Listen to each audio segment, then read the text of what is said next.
비트코인은 디지털 화폐로 블록체인 기술을 기반으로 하며 탈중앙화된 특징을 가지고 있습니다. 비트코인은 발행량이 제한되어 있어서 더 이상 새로 만들어지지 않도록 설계되어 있습니다. 이는 인플레이션을 방지하고 사람들이 자신의 자산 가치를 안정적으로 유지할 수 있도록 도와줍니다. 미국이 비트코인과 같은 디지털 화폐를 만든다면 어떤 일이 벌어질지에 대해 몇 가지 중요한 차이점을 짚어볼 필요가 있습니다. 우리가 주식이나 부동산에 대해서는 많은 사람들이 어느 정도 그 개념이나 그 자산의 특성들을 이해하고 있지만 비트코인에 대해서는 유독 아직도 많은 분들이 잘 모르고 미국이 금지하면 망한다는 소리나 하고 있고 언제 사라져도 이상하지 않은 튤립 버블 같은 거라고 생각하고 계신 분들이 많은 것 같습니다. 그런데 여러분 그거 아십니까? 늘 새로운 자산이 처음 등장하면 그 자산에 대한 경험이 없는 기존 세대들은 그 개념을 받아들이기까지는 굉장히 오랜 시간이 걸립니다. 아무래도 우리에게 익숙하지 않은 개념이기 때문에 그렇겠죠. 하지만 제가 생각했을 때 가장 중요한 문제는 비트코인에 대한 사회적인 편견입니다. 그리고 비트코인에 대해서 잘 알지 못하면서 비트코인을 일단 부정하고 보는 사람, 아니면 자기가 지금까지 알고 있는 지식들을 기반으로 편견에 휩싸인 채 많은 대중들에게 자기의 의견을 이야기하며 비트코인을 이해하지 못하게 가로막는 사람들이 많기 때문이죠. 하지만 많은 분들이 아시는 것처럼 미국에서는 이미 비트코인 ETF가 출시됐고 트럼프는 비트코인을 전략적 비축 자산으로 만들어야 된다는 이야기까지 하고 있습니다. 이렇듯 우리가 생각하는 비트코인에 대한 인식은 대한민국에 살고 있는 나라는 사람을 기점으로 생각하면 절대 안 됩니다. 대한민국에 있는 나라는 사람, 그리고 내가 보고 믿고 있는 누군가, 나에게 영향을 끼치는 주변 인물들의 말 한마디 한마디에 비트코인을 잘 알지 못하는 사람들이 하는 그 말 한마디 한마디에 영향을 받으면서 비트코인에 대한 관심과 비트코인을 좀 더 빨리 깨달을 수 있는 기회를 계속 잃게 되는 거죠. 하지만 앞서 설명드렸듯이 미국과 같은 경우에는 이미 비트코이너들이 대통령 선거에 영향을 줄 수 있을 정도의 강력한 표심을 갖는 집단으로 성장했고 비트코인 ETF라고 하는 상품을 구매할 수 있을 정도의 자본력을 갖춘 집단으로 성장했습니다. 그렇기 때문에 우리에게 중요한 건 비트코인을 보다 정확하게 편견 없이 제대로 이해하는 거라고 생각합니다. 그리고 그와 관련돼서 다양한 영상들을 만들어가고 있는데요. 오늘은 제가 챗 GPT를 통해서 다양한 투자에 대한 이야기를 진행했었던 세 번째 시리즈로 장기 투자, 테슬라에 이어 비트코인에 대해서 챗 GPT와 이야기하려고 합니다. 참고로 오늘 등장하는 챗 GPT는 지금까지 이야기를 나눴던 여성 목소리가 아니라 남자 보이스의 챗 GPT로 모셨습니다. 그럼 챗 GPT를 게스트라고 생각하고 함께 대화를 나눠보도록 하겠습니다. 아무래도 여성 보이스와는 다르게 좀 더 강인한 매력이 또 있을 것 같습니다. 챗 GPT님 안녕하세요. 안녕하세요. 다시 만나 뵙게 되어 반갑습니다. 오늘 어떤 주제로 이야기 나눌까요? 오늘은 비트코인에 대해서 이야기를 나누려고 하는데요. 비트코인에 대해서 좀 잘 알고 계십니까? 네, 비트코인에 대해 잘 알고 있습니다. 비트코인은 디지털 화폐로 블록체인 기술을 기반으로 하며 탈중앙화된 특징을 가지고 있습니다. 무엇부터 이야기해 볼까요? 역사, 기술, 투자 전략 등 어떤 주제든지 말씀해 주세요. 네, 챗 GPT님이 상당히 호기롭게 바로 리딩을 해주시네요. 그러면 본격적으로 진행하기에 앞서서 비트코인이란 무엇인지에 대해서 초등학생도 이해할 수 있을 정도로 쉽게 한번 설명을 부탁드리겠습니다. 물론입니다. 비트코인은 인터넷에서 사용할 수 있는 디지털 돈이에요. 우리가 흔히 사용하는 돈은 종이나 동전으로 되어 있지만 비트코인은 컴퓨터 안에만 있어요. 이 돈은 블록체인이란 특별한 기술을 사용해서 만들어졌는데 이는 누구나 거래 내용을 볼 수 있지만 아무도 함부로 바꿀 수 없도록 해줘요. 쉽게 말해 인터넷에서 안전하게 사용할 수 있는 전자화폐라고 생각하면 돼요. 인터넷에서 안전하게 사용할 수 있는 전자화폐다라고 말씀 주셨는데요. 기술적인 부분들은 다 빼고 그러면 인터넷에서 안전하게 사용해야 하는 전자화폐가 왜 개발돼야 하는 거였고 이것을 개발하는 과정에서 사람들은 무엇을 원했기 때문에 개발하게 된 거였습니까?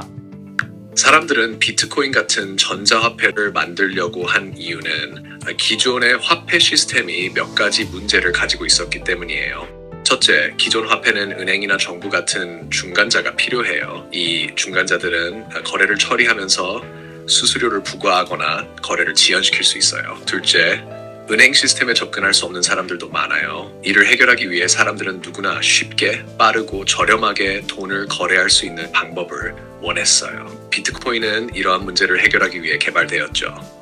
이를 통해 중간자 없이 직접 거래가 가능해지고 더 많은 사람들이 금융 서비스를 이용할 수 있게 되었어요. 말씀 주셨던 부분에서 중간 관리자, 제3자라고 했던 부분들에 어떤 문제가 있었기 때문에 비트코인이 개발되게 됐다는 건가요? 좀 더 구체적으로 말씀 좀 부탁드리겠습니다. 중간 관리자나 제3자가 있는 기존 화폐 시스템에는 몇 가지 문제점이 있어요. 첫째, 수수료 문제입니다. 은행이나 결제 서비스는 거래를 처리할 때마다 수수료를 부과합니다. 이는 특히 국제 송금 시 비용이 많이 들 수 있어요. 둘째, 거래 속도 문제입니다. 은행 간의 송금은 시간이 걸릴 수 있으며 주말이나 공휴일에는 더 지연될 수 있습니다. 셋째, 접근성 문제입니다. 전 세계적으로 많은 사람들이 은행 계좌가 없거나 금융 서비스에 접근할 수 없는 상황에 놓여 있습니다. 이런 사람들은 금융 거래를 하기 어렵습니다. 넷째, 검열과 통제 문제입니다. 은행이나 정부는 특정 거래를 막거나 계좌를 동결할 수 있는 권한을 가지고 있어요. 이는 개인의 금융 자유를 제한할 수 있습니다. 이러한 문제들을 해결하기 위해 비트코인은 중간자 없이 직접 거래할 수 있는 탈중앙화된 디지털 화폐로 개발된 것입니다. 이는 더 빠르고 저렴하며 누구나 사용할 수 있고 개인의 금융 자유를 보장하는 시스템을 제공하게 되었어요. 다양한 의견들을 말씀해 주셔서 좋은데요. 제가 생각했을 때 비트코인의 핵심은 탈중앙화 검열 저항성에 있는 부분들 맞지만 일단 그 전에 비트코인이 개발되게 됐던 배경에는 끊임없이 화폐 발행량을 늘리면서 화폐의 가치를 떨어뜨려서 열심히 일하고 저축해서 모아놓은 돈의 가치를 떨어뜨리고 있는 현재 법정화폐 시스템에 대한 문제점에 의해서 생겨난 거 아니었나요? 맞습니다. 말씀하신 부분도 비트코인이 개발된 중요한 배경 중 하나입니다. 현재 법정화폐 시스템에서는 중앙은행이 화폐 발행을 조절합니다. 그러나 경제 위기나 특정 상황에서는 과도한 화폐 발행이 이루어져 인플레이션이 발생하고 이는 화폐의 가치를 떨어뜨립니다. 이렇게 되면 사람들이 열심히 일해서 모은 돈의 가치가 하락하게 되죠. 비트코인은 이러한 문제를 해결하기 위해 만들어졌습니다. 비트코인은 발행량이 제한되어 있어서 더 이상 새로 만들어지지 않도록 설계되어 있습니다. 이는 인플레이션을 방지하고 사람들이 자신의 자산 가치를 안정적으로 유지할 수 있도록 도와줍니다. 이러한 배경에서 비트코인은 탈중앙화와 검열 저항성뿐만 아니라 안정적인 가치 저장 수단으로도 주목받게 된 것입니다. 네, 요 중요한 부분이 좀 빠져 있는 것 같아서 제가 부연 설명을 드렸는데요. 네, 그럼 정리해보면 비트코인은 각국 정부에 의해서 끊임없이 늘어나는 화폐 발행량에 의해서 자신이 열심히 저축했던 돈의 가치가 떨어지는 것을 방어하기 위한 가치 저장 수단으로서의 의미, 그리고 그 누구도 자신이 소중하게 생각하는 돈을, 열심히 모은 돈을 함부로 뺏어가거나 검열할 수 없는 그런 탈중앙성과 검열 저항성이 확보되어 있는 프라이버시가 강조된 진보된 돈의 형태로 개발되었다고 보는 게 가장 기본적인 조건인 것 같고요. 더 나아가 현재 법정화폐 시스템 안에서 진행되고 있는 종이화폐가 갖고 있는 단점들을 극복할 수 있는, 전세계 어디로든 쉽고 빠르게 자신의 돈을 이동시킬 수 있다는 디지털 특성, 그리고 검열 저항성과 탈중앙성을 확보하기 위해서 암호화 기술과 블록체인 기술을 적용해서 지금껏 존재하지 않았던 새로운 형태의 돈을 만들었다고 볼 수 있을 것 같은데, 제가 설명드린 이 개념이 맞을까요? 네, 정확합니다. 당신이 설명해주신 개념은 비트코인의 핵심을 잘 요약하고 있습니다. 비트코인은 다음과 같은 특징들을 가지고 있습니다. 1. 가치 저장 수단. 각국 정부의 무분별한 화폐 발행으로 인한 인플레이션으로부터 자산 가치를 보호하기 위해 고안되었습니다. 2. 탈중앙성과 검열 저항성. 중앙기관의 통제 없이 개인이 자신의 자산을 안전하게 보관하고 사용할 수 있도록 설계되었습니다. 3. 프라이버시와 보안. 암호화 기술과 블록체인 기술을 사용하여 거래의 안전성과 투명성을 확보하고 사용자의 프라이버시를 보호합니다. 4. 디지털 특성. 전 세계 어디로든 쉽고 빠르게 돈을 이동시킬 수 있는 디지털 화폐로서의 특성을 가지고 있습니다. 이러한 특징들 덕분에 비트코인은 기존의 법정 화폐 시스템의 단점을 극복하고 새로운 형태의 돈으로 자리 잡게 되었습니다. 설명이 잘 되어 있습니다. 네, 제가 말씀드렸던 내용들 깔끔하게 잘 정리해 주신 것 같습니다. 그러면 아마 이 방송 듣고 계신 분들 중에서 비트코인에 대한 이해도가 높지 않으신 분들은 그런 생각을 하실 겁니다. 그래, 지금 이야기했던 비트코인의 특성들이 과거 법정화폐, 그리고 지금 저희가 사용하고 있는 종이화폐의 문제점들을 해결하기 위해서 다양한 요인들을 고안해서 적용했다, 그게 좋다 치자. 그런데 그런 방식들이 비트코인이 가능했다면 현재 기축통화국인 미국이 직접 그러한 방식들을 미국 정부에서 만들면 될 텐데, 그리고 언제든 만들 수 있고 모든 사람들이 그런 것들을 원한다면 지금이라도 미국에서 같은 방식으로 만들면 비트코인을 끝나는 게 아니냐? 그 전에 비트코인이 없던 시절에는 비트코인이 처음 등장해서 새로운 역할을 했을지 모르지만 이젠 그 필요성을 느꼈기 때문에 미국 정부가 직접 나서서 관련된 새로운 화폐를 만들면 되는 거 아니냐? 그리고 그렇게 될 경우 비트코인은 끝나는 것이다, 이렇게 얘기하실 수 있을 것 같은데요. 이 부분에 대해서 어떻게 생각하십니까? 이 질문은 매우 중요한 관점에서 제기된 것입니다. 미국이 비트코인과 같은 디지털 화폐를 만든다면 어떤 일이 벌어질지에 대해 몇 가지 중요한 차이점을 짚어볼 필요가 있습니다. 첫째, 중앙화와 탈중앙화의 차이입니다.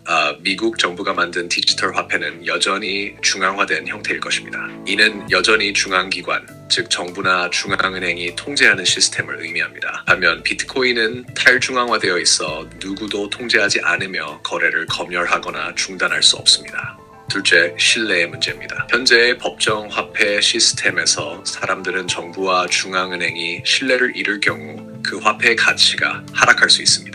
비트코인은 분산된 네트워크에 의해 운영되기 때문에 특정 기관에 대한 신뢰가 필요 없습니다. 이는 시스템 자체에 대한 신뢰를 바탕으로 합니다. 셋째, 발행량 제한입니다. 비트코인은 최대 발행량이 정해져 있어 인플레이션으로부터 자유롭습니다. 반면 정부가 만든 디지털 화폐는 여전히 발행량을 조절할 수 있기 때문에 인플레이션의 위험이 존재합니다. 넷째, 프라이버시와 보안입니다. 비트코인은 사용자의 프라이버시를 보호하며 거래 내역이 공개되어 있지만 거래 당사자에 대한 정보는 철저히 보호됩니다. 정부가 만든 디지털 화폐는 이러한 프라이버시를 보장하지 않을 가능성이 높습니다. 결론적으로 미국 정부가 비트코인과 같은 디지털 화폐를 만든다고 하더라도 비트코인의 핵심인 탈중앙화, 제한된 발행량, 프라이버시 보호 등의 특성을 그대로 유지할 수 없기 때문에 비트코인만의 고유한 가치는 여전히 존재할 것입니다. 네, 비트코인이 왜 등장하게 되었는지, 왜 검열 저항성과 탈중앙성을 갖게 되었는지, 그리고 그런 특성들을 갖고 있었기 때문에 성공하고 지금처럼 뿌리내릴 수 있었다는 부분들을 잘 설명해 주시면서, 동일한 방식으로 미국 또는 다른 국가의 정부들이 유사한 행위를 한다 하더라도 왜 비트코인을 위협할 수 없고 비트코인을 대체할 수 없는지를, 비트코인이 갖고 있는 속성들을 가지고 정확하게 설명해 주신 것 같습니다. 네, 말씀 너무 잘 들었고요. 그러면 그런 생각을 할 수 있을 것 같습니다. 그래, 너희들이 이야기한 것처럼 사람들이 원하는 그런 새로운 돈, 그리고 진짜 돈에 대한 요구사항들이 비트코인의 형태에 발현돼서 적용되어 있기 때문에 정부라는, 은행이라는 중앙의 주체를 통해서 인간의 욕심과 욕구와 변심에 의해서 끊임없이 변화할 수 있는 형태로 유지되는 화폐 시스템을 기반으로 한 디지털 화폐는 실패할 가능성이 높다. 오케이, 거기까지는 이해가 됐다. 그런데 그렇다면 탈중앙성을 그대로 유지하는 상태에서 비트코인이 아니라 비트코인의 코드를 복제해서 비트코인의 현상을 재현하거나 비트코인과 유사한 행위를, 유사한 기능을 구현할 수 있는 형태의 새로운 코인이 만들어지고 그런 것들이 등장하면 언제든 비트코인을 대체하거나 아니면 비트코인과 동등하거나 비슷한 수준까지 성장할 수 있는 거 아니냐? 그러한 새로운 알트코인이 등장할 수 있는 거 아니냐라는 의견을 얘기하실 수도 있을 것 같은데요. 그 부분에 대해서는 어떻게 생각하십니까? 좋은 질문입니다. 비트코인과 유사한 알트코인이 등장하고 비트코인을 대체할 수 있을지에 대한 의문은 많은 사람들이 가지고 있는 고민 중 하나입니다. 여기에 대해 몇 가지 중요한 점을 설명드리겠습니다.